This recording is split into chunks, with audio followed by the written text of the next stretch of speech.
जगन्नाथ सांग मैंने आज आसतु देखा कखारु पत्र बरा। एठी प्रथमे मु किछि कखारु पत्र तोली नेछि।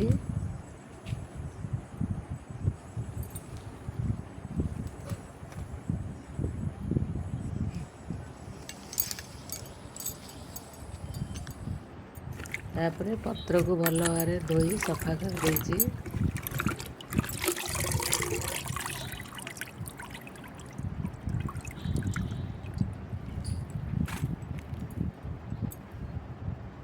एठी किछि अरुआ चावल को बतरे देबा।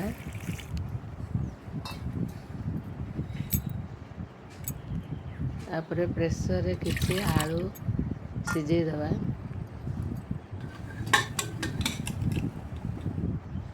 पत्रर सिरा गुड़ी को भल भाव काढ़ी देबा।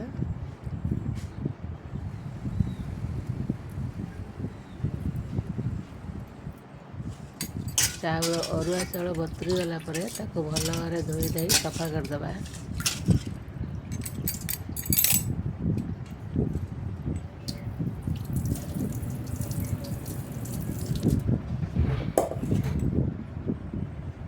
एठी अरुआ चावल रे अदा रसुण कंचा लंका शुखला लंका आउ किछि जीरा दे भल भाव ग्राइंडिंग करदेबा।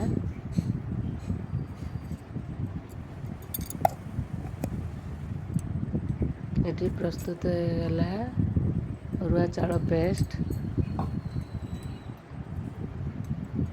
तापरे सेतिरे किछि लूण किछि हळदी गुंड आउ किछि लंका गुंड दे देबा। तापरे सेतिरे किछि पानी ऐड करबा। पेस्ट टी को भल भाव गोळेई देबा।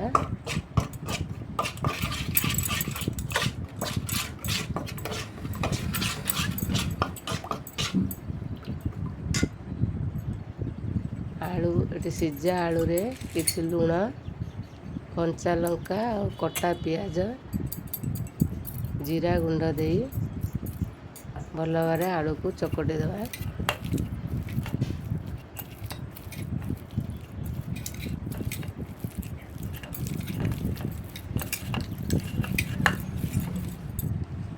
सेतिरे किछि सोरष तेल ऐड कर देबा। पुणी थे आलू टी भल भाव चकटी देबा। ये आमर प्रस्तुत होगा आलू पेस्ट। पैन में किछि सोरष तेल दे देबा।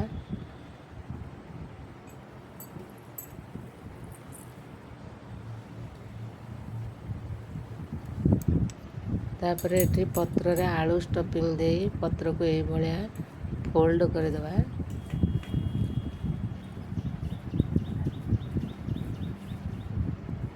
पत्र को भल भाव फोल्ड करी पेस्ट रे गोली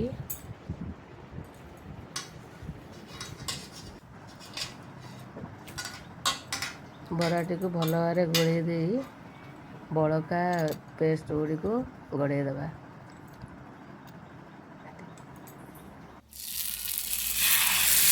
गोली पैन रे बरा को पकेबा। आ गोटे पत्र मध्य यहीपरी स्टफिंग दे ताको फोल्ड करी बरा को पेस्ट गोली से गोली तावारे पकेबा।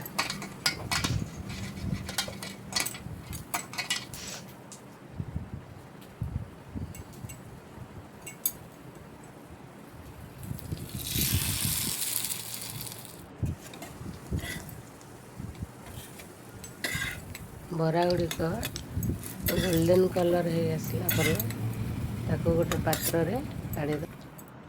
ये प्रस्तुत हो गला आलू स्टफिंग दिया कखारु बरा। रहुची जय जगन्नाथ सांग माने।